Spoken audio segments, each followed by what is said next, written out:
Johnson and Johnson नाम तो सुना ही होगा। अमेरिकन कंपनी है। इसके तेल, पाउडर, क्रीम, साबुन खूब बिकते हैं। खास तौर पर बच्चों के लिए इन्हें खरीदा जाता है, लेकिन कुछ अडल्ट्स भी इसका इस्तेमाल करते हैं। लेकिन अब जॉनसन एंड जॉनसन पर ब्रिटेन में मुकदमा हुआ है, बहुत बड़ा मुकदमा।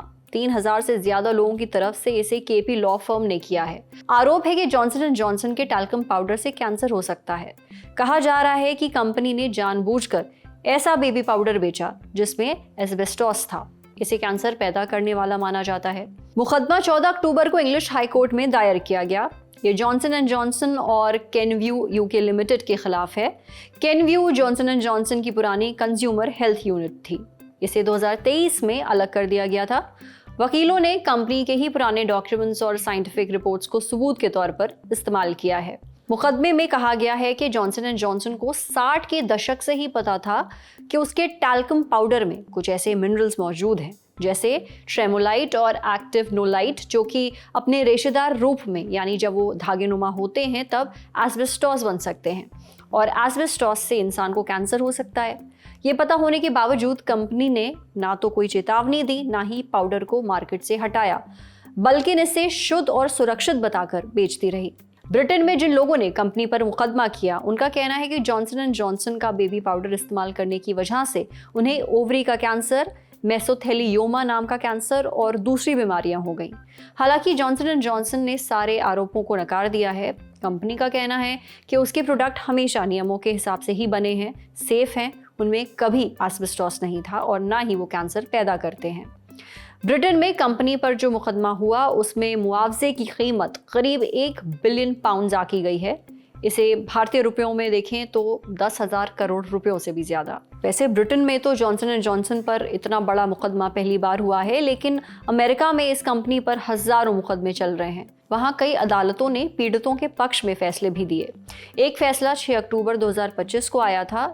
इसमें कंपनी को मे मूर नाम की महिला के परिवार को $966 मिलियन का मुआवजा देने का आदेश दिया गया। भारतीय रुपयों में ये रकम 8,000 करोड़ के आसपास बैठती है। इस महिला की मौत मेसोथेलियोमा नाम के कैंसर से हुई थी, जो एस्बेस्टॉस के ज्यादा संपर्क में रहने से होता है। कंपनी ने 2020 में अमेरिका में टैल्क बेस्ड बेबी पाउडर बेचना बंद कर दिया। इसके बजाय उन्होंने कॉर्न स्टार्च वाला पाउडर लॉन्च किया। 2023 में ब्रिटेन में भी उन्होंने बिल्कुल ऐसा ही किया, मगर टैल्कम पाउडर में एस्बेस्टॉस होने के दावों ने कंपनी का पीछा नहीं छोड़ा। एस्बेस्टॉस क्या है? क्या ये वाकई कैंसर की वजह बन सकता है? ये हमने पूछा मैक्स हेल्थ केयर में सर्जिकल ऑन्कोलॉजी के principal director and unit head doctor Anshuman Kumar से। डॉक्टर अंशुमन बताते हैं कि एस्बेस्टॉस एक नेचुरल मिनरल है। इसके रेशे यानी धागे बहुत महीन और हल्के होते हैं।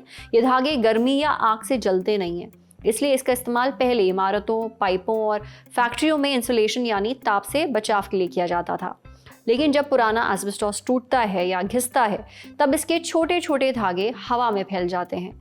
अगर ये धागे सांस के जरिए शरीर में चले जाएं तो फेफड़ों में जमा हो सकते हैं और कई सालों तक वहीं बने रहते हैं।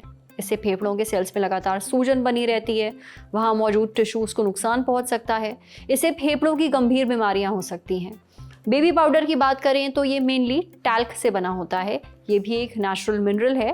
टैल्क की खदानें अक्सर एस्बेस्टॉस वाली जगहों के पास ही होती हैं, इसलिए टैल्क की माइनिंग में एस्बेस्टॉस मिल जाने का खतरा रहता है। एस्बेस्टॉस की थोड़ी सी मात्रा भी शरीर को नुकसान पहुंचाती है। इसे कैंसर पैदा करने वाला माना जाता है। ये मेसोथेलियोमा नाम का कैंसर कर सकता है। ये एक बहुत ही रेयर लेकिन खतरनाक कैंसर है। यह आमतौर पर पेट की झिल्ली या फेफड़ों की झिल्ली में होता है। मेसोथेलियोमा के ज्यादातर मामलों में वजह एस्बेस्टॉस ही होती है। अगर कोई पहले से सिगरेट पीता है, साथ ही उसके फेफड़ों में एस्बेस्टॉस के धागे हैं, तो उसमें फेफड़ों के कैंसर का रिस्क बढ़ जाता है। गले में होने वाले लैरेंजियल कैंसर और ओवरी के कैंसर को भी एस्बेस्टॉस से जोड़कर देखा जाता है।